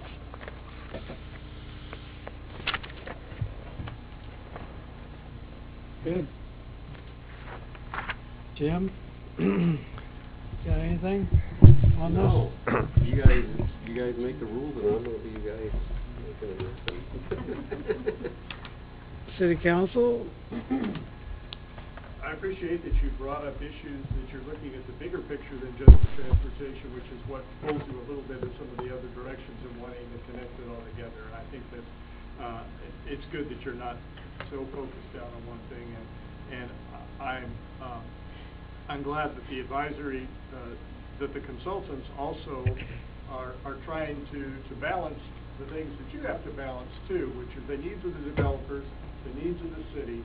You know, safety balanced with commerce, all these things are coming up, and I think as long as I'm hearing those words, you're not too focused on one and not the other.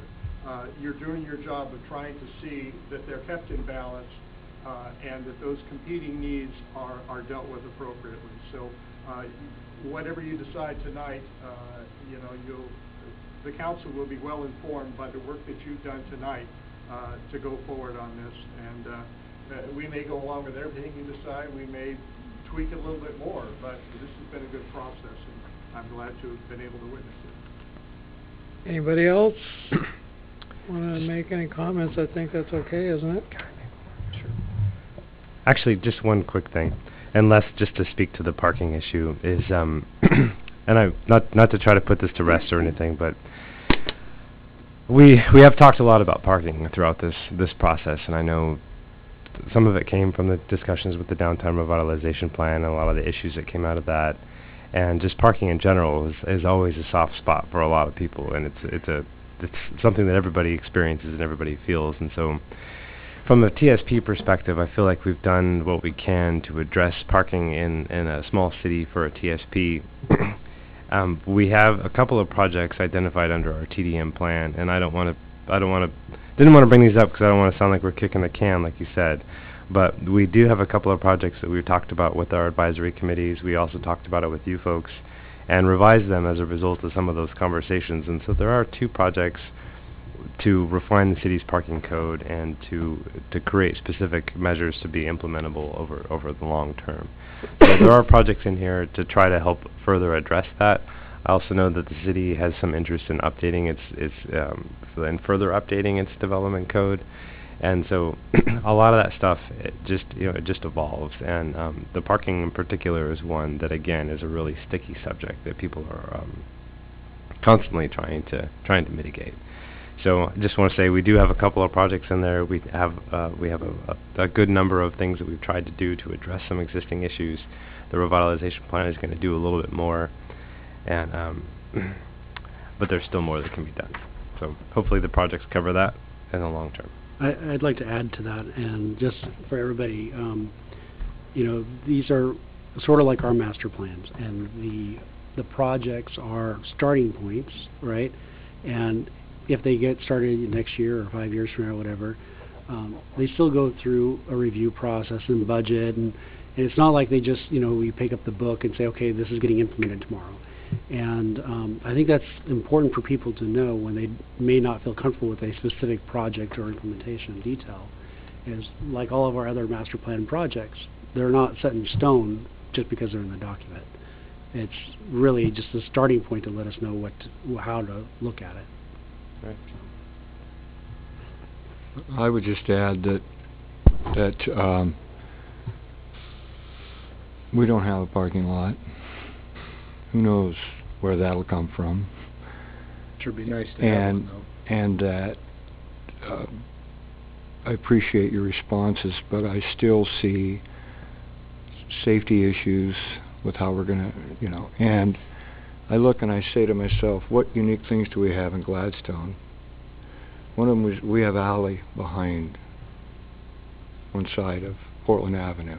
We're not here to design Portland Avenue, but if I knew there was going to be access and truck delivery and free movement through that, I'll call it an alley, and if the city owns it and we own the right-of-way and we address that, that's a biggie. I'm still really troubled by all of the big truck parking and all the commerce taking up parking, and I don't think I'm not trying to make an issue about you got 2 uses in one building or 4 businesses on the block sharing that. When I hear that we've already got our calculations for parking that we can rely on, the parking calculations that we're relying on are inadequate for the commerce and the safety and the density that is coming. And I'm not here to say whether it's going to be 4 stories, 5 stories, or 3 stories. We're definitely going to see a lot more increase in density. And the freeway isn't going to get any smaller. And 99E isn't going to get any smaller. And I appreciate him bringing up 99E because that was the last thing I was going to mention, and that is all it takes is a little problem here or there, and it's just by default Arlington and where it comes together at River Road is a mess, and the sooner we can turn that River Road into a right in or right out and change all of that, that would be great. But we need ODOT, and I'm not asking you to wave a magic wand now. I'm talking about things that go beyond all the great things we like to do in a neighborhood. If you came up on our street, it'd be wonderful to see bike paths and everything else. This town's made of rock. The cost to do that is just amazing. And it sounds great on paper, and I'm not against any of it. But we're going to spend so much money on infrastructure that if we don't do it right and we don't tweak some of these things so it's not so much like what they're doing everywhere else in terms of an over-reliance on getting people out of their cars and meeting Metro's functional plan. I've read Metro's functional plan, and it's too reliant on that. It's pretending that commerce, vehicles, I'm not talking about me and my little Honda, I'm talking about commerce doesn't need the footprint that it does. Maybe I'm getting really out there, but that's really where I'm being told where we're going to, we've got to deal with Metro, and they've got their plan, and, we've got our calculations. Well, we've got a lot of holes in our situation in Gladstone, and we've got a lot of pitfalls, and we keep hearing about them up here. And you're not here to solve that, but we need to solve some of that and how we got there, so that in the future we don't tell our tenants that we don't have really any room for visitors, and they got to park down the street, or they got to walk in the rain. Because what will happen is they'll park illegally, and then we'll have an enforcement problem, and we'll tow people. Not trying to throw rocks at the whole thing here, but I'm making a point about our traffic flow, more realization to 99E and the freeway, which aren't mentioned anywhere in the history of transportation in Gladstone. It talks all about the rail and the neat things in the past, and it jumps 50 years ahead. It doesn't say a word about anything happening in between. So this is where we're missing the boat. We're trying to make Metro and the developers and everybody too happy, and we're kicking some cans down the road, and I apologize for calling it that, because that's my aversion. To go over the TSP. So I think you've done a couple of really good speeches, and I think everybody appreciates that. I am not here to give speeches or grandstand. I'm here to do what I think is right. Okay. Thank you. We ready for a motion? I got some. Gentlemen. Oh, go ahead, Bill. A couple of things. One of the things I'm usually real critical about is when things aren't, community doesn't have a lot of input on this. And we reached out to a lot of people, as well as just when talking to people, bringing their concerns to meetings. So I think this has, what they've come up with has a lot of people's input on it, specifically to areas of problems. That's where most people had it, the apartments and intersections around where speeding is an issue, crossing the street is an issue. So I think there was a lot of citizen input on that. I like the idea of the traffic impact studies, even though it's not in this, because those are things like with the 122-unit apartment complex on Webster weren't looked at and weren't in the previous plan.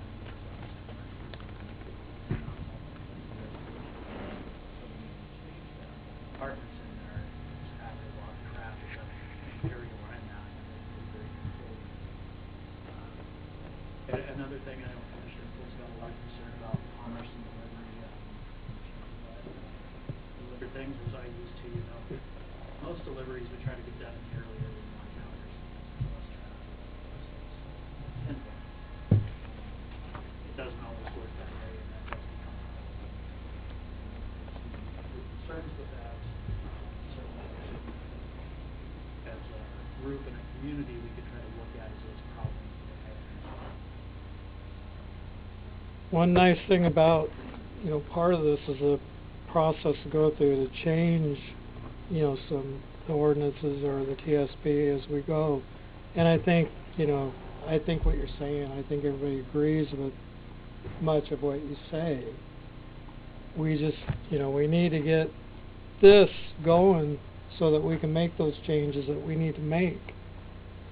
And I think that, this has pretty well been hashed over, and I think it's time to make a recommendation to City Council so they, and hopefully you'll go to the meeting and speak. And, were you done? I'm sorry. I was done, yeah. Okay. Anybody else want to comment? Linda? Quick question. If you got a comment, go ahead. Oh, he's just, I don't know what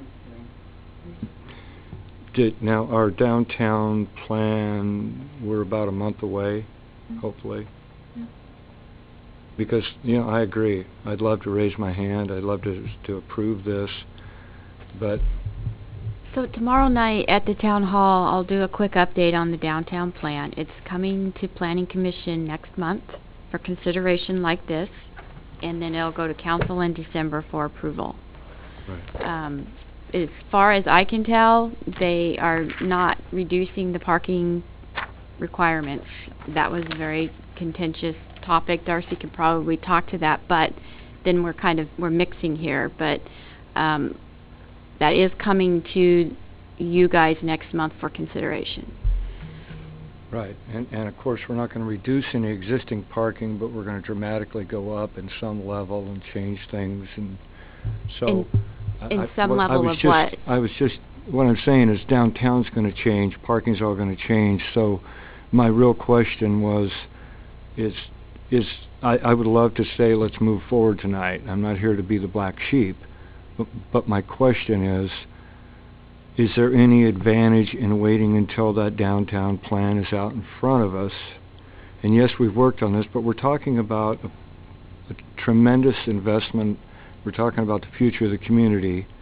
And, I mean, I'm not here to drag it out another month, but I would have felt a lot more comfortable. Because when you mentioned, oh yes, the connectivity and the interaction between the two is pretty intense. I know when I go to the county, I don't go to the traffic department and then go to the zoning or transportation. I go to land use and transportation planning, and they go together, and that's how the state looks at them. And I would be more comfortable if we had that in front of us, because then I would be more comfortable with, as we grow, and I'm not preoccupied with downtown, but we're going to grow up, and we're going to have parking problems in the neighborhood. Every time I've heard we're not, I can't think of a community or neighborhood where we haven't. It's nobody's fault. I just think that's the part we're missing here. Outside of that, there's a lot of great projects in here. I'm not, if I seem like I'm narrow, hopefully I am. If I seem hung up on this, hopefully I am, because I'm not hung up on the rest of it. Not at all. I just see us missing a boat here. Thank you. And I appreciate your patience. This is extremely important. And I just appreciate everyone listening.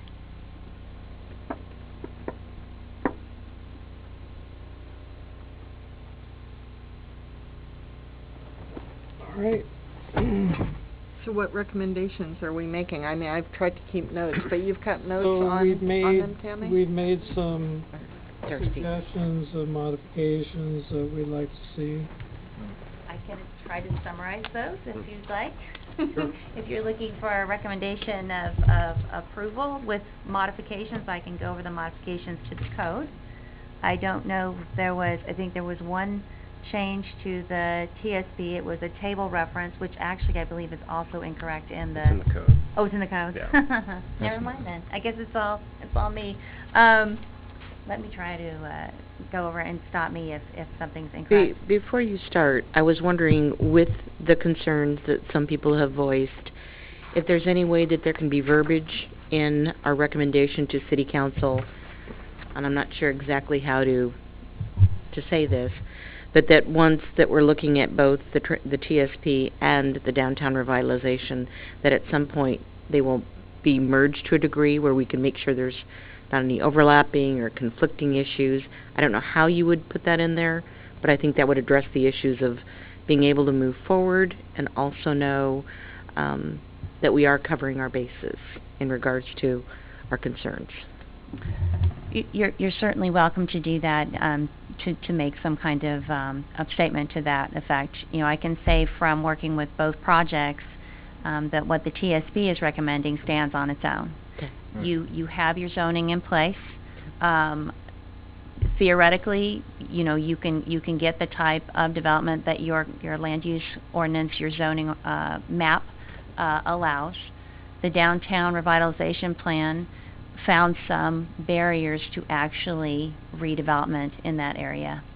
It looks like your code allows it, but in actuality, there are some things that are preventing or may prevent that type of development from happening. Good, bad, indifferent, no judgment there, but that's just what we found. And those are the types of things that are addressed in the downtown plan. Otherwise, your TSP really stands on its own. Very separate, okay. And it does not have, what it does not have is really just something, it's an omission rather than an inclusion that has to be changed. It has to do with the design and the improvements on Portland Avenue.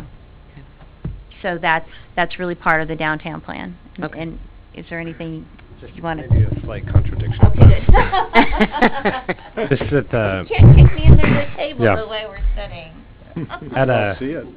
at some point, we were directed to make sure that the TSP could stand on its own, both in terms of all the projects that are included, but also projects specifically on Portland Avenue. So to the extent that there were a handful of things that I think that really resonated well with people that were in the revitalization plan, like the types of bicycle treatments, types of sidewalk treatments, other things. Those were folded into the TSP and all references to the revitalization plan were removed. The few issues, the sticking points about the parking and some of the other things that theoretically could be, like we wouldn't talk about setbacks or height limits or things like that, but the things that were contentious were not included or addressed in the TSP. Just the things that, the stuff that everybody got along about.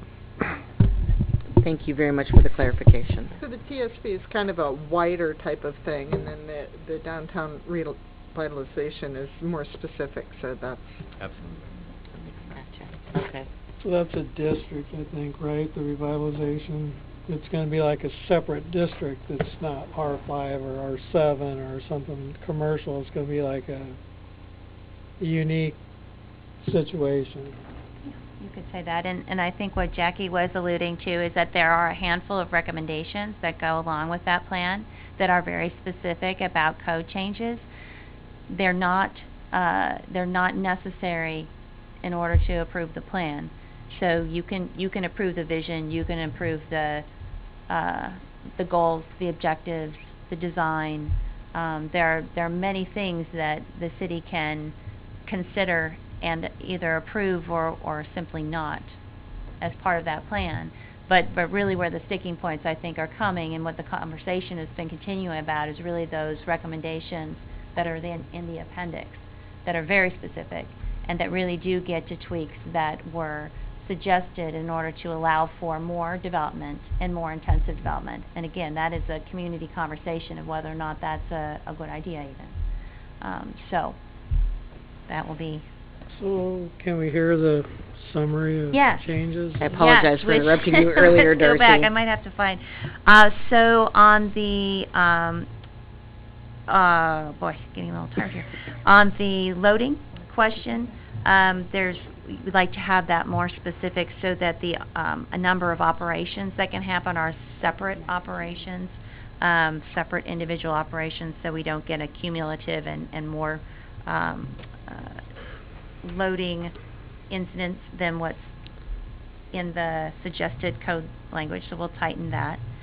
On the vehicular and pedestrian circulation and the connectivity, we're talking about walkways, hard surface walkways, and we can put in a provision that basically says permeable would be allowed. And we want to make sure that you have some construction standards for permeable pavement because that is a special treatment. But assuming that you do and can actually allow for that, we can put that in. It's just more work for Jim. I think we have that though, don't we, Jim? Well, not necessarily. There's some issues with that. We would need to have discussion. It's not as wonderful as you might think. Yeah, we have a lot of rain and elements here. More discussion. So again, can still be your recommendation, and we can go back and look at that language, and if you don't have sufficient construction standards for that, that may be a next step. So maybe the language doesn't end up, but maybe that's a note to council to actually... I would be okay if it stipulated the Public Works could define what was acceptable. Okay. I'd agree with that. We have a section talking about requirements for access to major transit stops and where that applies. Requirements apply where the subject parcels or portion thereof are within 200 feet of a transit stop, and that would be regardless of whether or not it's on the same side of the street or not. We can clarify that if that is desired. Table 7 in the street and road standards should be table 16. That one's okay. We're going to, you are going to recommend that there be a two-tiered system for traffic impact studies, one being a transportation or traffic letter, and then the next threshold would be a full-blown transportation impact analysis. And I think we have clear direction on where that break should be. And we have some duplicate language, 17.70.010. We will delete one of those. And the coordination of applications and procedures is a new subsection. You would like to add a clause to require approved development to get an extension before that approval expires. And I think that's the right section to include it, and if it's not, we can... It looks like it. Okay. Yeah. And I believe that was the extent of the changes. Okay, that's what Matt has. Anything missing? I think you nailed it. Good. And what we would do is make those recommendations and also associate language with them, and have that part of the council packet. So this language would stay the same, but it would be clear where the changes would take place if the council chooses to go forward with them. And correct Mayor Tammy Stemple. That's the one in the TSP. Okay, that was... Councilor Milch has a comment. Just a question. I thought I heard you say you sensed a consensus on the cutoff point when you go for a transportation letter to the TIA. What did you think that, were you sticking with the 25 trips per day, which would equate to 34? That's for the TIA. That's still, the That's TIA the doesn't TIA. change, Right. right? And would you mandate it then for any development smaller than that you have a letter? Is that what you're now suggesting? At the discretion of the Public Works Director. Okay, Right. okay. But anything could be captured with that. Right. All right, so that would give you that option that you felt you've been missing Yeah. in the past, and not Yeah. overly burden the developer. I think that's a good compromise to Yeah. propose. Yeah, and that gives a little flexibility, depending on, where it is and what, too. So anybody want to make a motion that we recommend to the City Council, the TSP modified?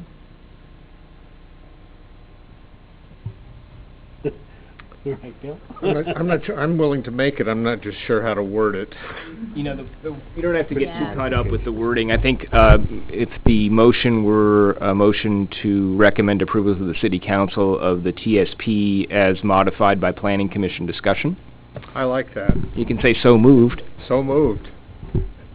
Second? Moved and seconded, all in favor? Aye. Opposed? None opposed? I'm The motion opposed, sorry. passes. I am Commissioner Oh, Poole. sorry. I'm just not there yet, but you know my concerns, and I'm sure we'll get there. Thank you.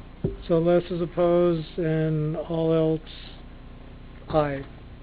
Motion passes. Thank you.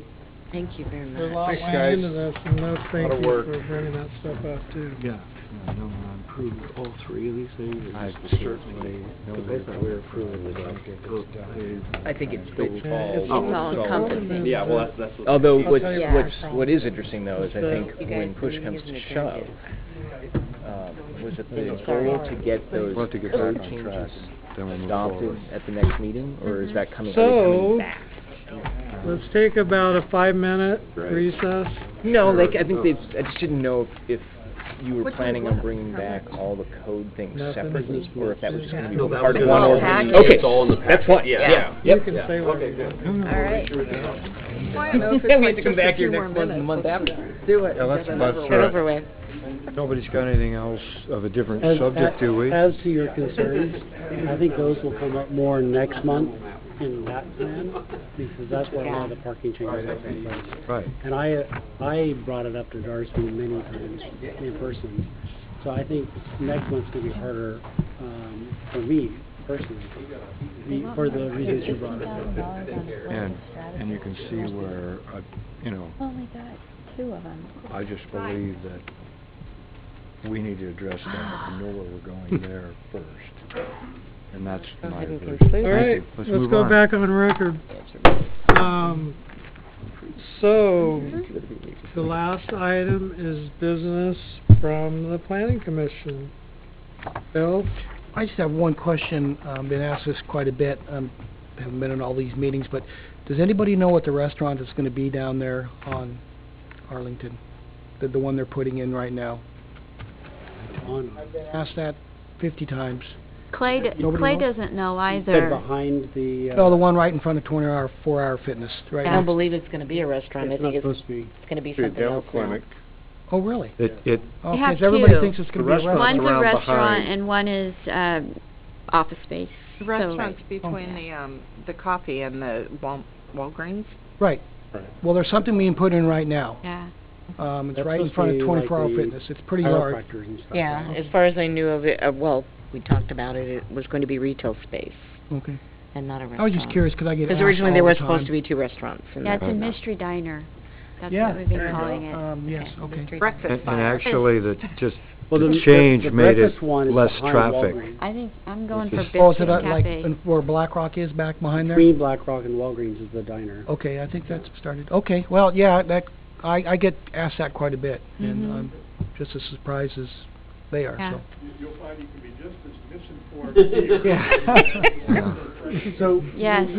we have asked them before about who's going in, and the problem is until they have somebody willing to sign on the dotted line, they don't want to Right. give names out because it may affect Sure. whether people are willing to do it. So Right.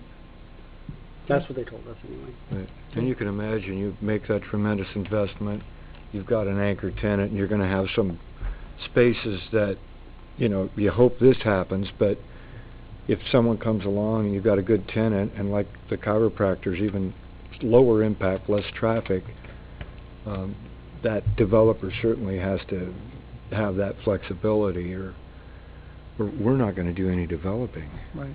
Okay, thank you. Thank That you. clears one, yeah. Just to be clear though, whenever they do change it, they still have to come before us. So they've Right. come before us a couple of times now. Yeah, and I was just kind of curious, since I haven't been here, if somebody had come before you and maybe knew a little more about it than I do, so.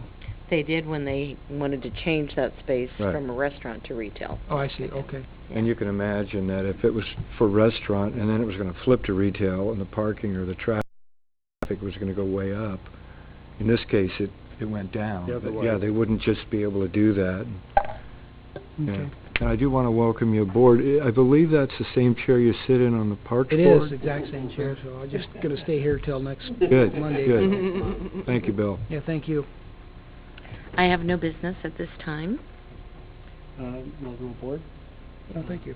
I don't have anything except for last meeting we had the discussion about the municipal stuff, and we had asked for that to stay in the package so we could continue discussing it, and it wasn't actually in the packet this time. So can we try and get that back in the packet? I guess maybe not next month, but maybe the one after. December. I think that we were gonna, I know that we need to get there, but I'm not sure where it's gonna fit in the Time. best for us as a commission. Yeah, probably not next month. This is one of those meetings that I think we should probably have more of, where we're not having an actual agenda item, where we can discuss, and maybe, throw around some ideas or something. I'm just not sure the best way to attack it, but I know everybody's like hammered right now, for sure. Right. And I know that you want to do that before we start building the building too. So I'm not sure what the best way to. No, I think next month is probably going to be too busy for us.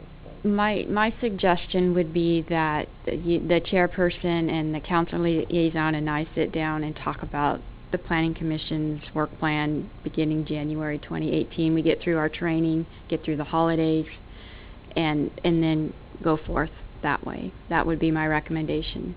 I'm good with that. Yep. Yeah. What do you think? Yeah, Sounds good. And, the more I hear of these things, the more informed that meeting will be, and that's good. And Malachi has some great ideas. I and- was here last month and heard them, so I know you've been thinking in this direction. That 60-foot cell tower diagonally over the street, that was a great one, Malachi. No, I appreciate your pursuing that, and with that, like to make a motion, we adjourn? Well, Or we is there still more? have business, I'm sorry. so Yeah, go we're ahead. gonna go down. I'm gonna go next, and then we'll just go down to the end. So, you know, I just wanna comment a little bit about that building on Gloucester that we've sometimes talked about being the duplex that's not a duplex. And there's a lot of, you know, specific language that goes into accessory dwelling units that I think, you know, I was on the planning commission during that time when that code was actually put in. And my vision of all that is a lot different than that building that's going in on Gloucester. And I think a lot of people are, you know, rightfully upset about that. Maybe at some point we should talk about when we're doing some of these revisions and stuff, maybe having design review on certain aspects of those accessory dwelling units. What's a little bit troubling about this one is it really looks like a duplex.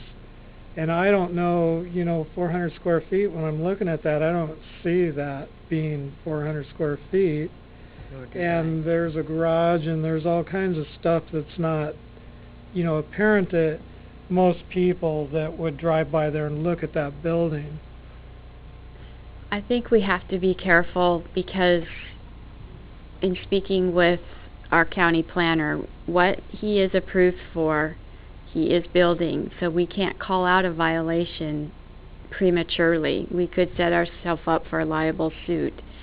So if what he ends up building is not what he is got the permits for, then it becomes a code enforcement issue. And I understand the perception. We do need to make sure we're not calling it a duplex because it is an accessory dwelling. Right. But the information I gave you is the most current from Clackamas County as well. So, but in regards to that, I think he is correct that we can review that section of code. It would not apply to them. Right. Right, but we could update that section of code. Absolutely. Now, you know, some of the public has, you know, asked me about it, and I refer them to the city code and the accessory dwelling units. I didn't say duplex in any of that, but that's how we've referred to it in the past jokingly, and thank you for pointing out that we shouldn't, because it's saying a duplex that's not a duplex is not right to say, and I apologize for saying that. But that, you know, I think your issue still it's stands. you know, it's a perception that people have, so I think it's something that in the future that we'd like to look at as the public and the planning commission to better, you know, design review some of those things that could be misconceived or perceived. Well, for instance, having two separate garages, that really, I don't know, that's surprising. The way they have a garage here and a garage there, I don't know, that's surprising to me that that's allowable. Thanks. Les? No, we're fine. Anything else? I have nothing. I have one, hopefully short one. At the last meeting, I asked about some kind of a cutoff for incoming information, written testimony, and Tammy said she was going to follow up on it. I wonder if you had any decision on that. I do not at the moment. Okay. I think, can I pitch in on that? I think that when I read some of the public meetings and records, and I may be wrong, and don't pin me down on this, but I think the public has a right to submit things up to, up to and including that meeting. Mm-hmm. So if we have a public hearing, the public has a right to submit something. What I'm going to suggest is that stuff be read out loud, and I know that's going to be a real bummer as far as the meeting time and stuff like that, but I think that it is something that's been submitted that needs to be put into the public record, and I don't know any other way to do it. I think that might be a good point, because when it's on my desk when we get here, there is absolutely no way we're going to review it before we make a decision. Especially when there's a stack of it like that. Yeah. And sometimes it's a pretty simple item on a project or something, but when you're talking about a subdivision or a bigger thing, we've had binders. Yeah. We got here. Yeah. The applicant, you can usually leverage an extension to the clock that you have to. I mean, you wouldn't be making a decision that night. I serve as a hearings officer out in Washington County, and I get this routinely, you know, where people, I have one Thursday, and I'm expecting that morning, you know, I'm going to have binders full of information that I've never seen before and relate to the decision I'm supposed to be making that morning. So what I normally would do is just say, you know, there's no conceivable way I can get through this right now. That's obvious. Let's keep the record open for X amount of days. That's the only way to really deal with it. And then, you know, to the extent you run into that 120-day deadline problem, some of that just becomes a sort of risk management tool. Do I want to potentially, you know, exceed that 120-day limit? And that way I know I can at least say that I've honestly looked at all the evidence in the record, or not. That there's a judgment call that has to be made there. But generally, I don't think there's a way. I mean, you could put something in your code that says all information, you know, in a hearing, you know, shall be submitted to the city within 7 days prior, but that doesn't prohibit anybody from coming the night of or the day of and giving you a whole... My point is not to shut off information from the public. My point is is if someone in the audience has a point, for me to give it the courtesy Absolutely. And attention that I would want given to it if I was submitting the information. Yeah, and I think really the only way you can, you know, address that is through trying to essentially either have a continuance or I actually like reading the record open better, but either way, getting more time before you have to make a decision. But it's a really annoying thing. Okay. I have a question, sorry, about that leaving the record open for 7 days is, you know, to get more stuff put in. The Planning Commission's already voted on No, they wouldn't. That's the thing. You couldn't make a decision. And so if we're looking at a public hearing on a, you know, design or whatever, then if we're going to leave the record open, then we can't vote on that. you have to come back at your next meeting. So then we have to put that over the next meeting. But if we're against a 180-day rule, we need to end the public testimony. Yeah. At that time, so all those records that are submitted that day have to be put into the record and considered. Yeah, it's a catch-22. Yeah, and that's why I say it's one of those things where hopefully, if it's the applicant that put in all that information late, I've never had an experience where, I mean, I'm not saying they couldn't, but it would be, you know, they want to get an approval, right? So I've never had an experience where if I've said, look, you know, this is a very late addition to the record. I'm not going to have a chance to review that now, so I would ask that you grant an extension and keep the record open to allow me and others that are here to do that. Okay. I've never had an experience where an applicant said no. Now, the twist there is if it's opponents or somebody else besides the applicant that doesn't control the clock, you know, also puts a bunch of information in. Then again, I will always ask the applicant, you know, if they'd consider an extension, but that's a little bit of a different... Isn't it very recently had an applicant who did deny us an extension for consuming the new public.